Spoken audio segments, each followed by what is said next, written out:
मित्रांनो, फक्त ही बातमी नाही तर हा कायदा सुव्यवस्थेवरचा थेट हल्ला आहे.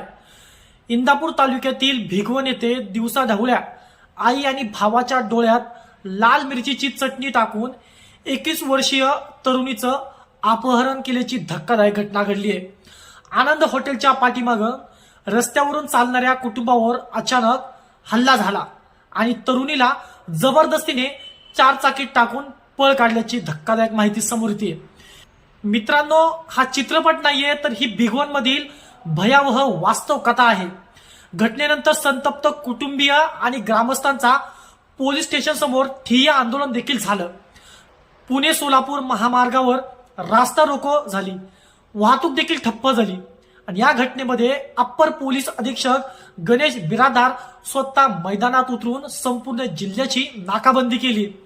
टोल नाक्यावर तपासणी सुरू झालेली आहे. प्रश्न एकच आहे मित्रांनो, गुन्हेगारांना इतकी हिंमत येते तरी कुठून? आरोपी सध्या फरार आहेत, पण भिगवण अजूनही जागा आहे.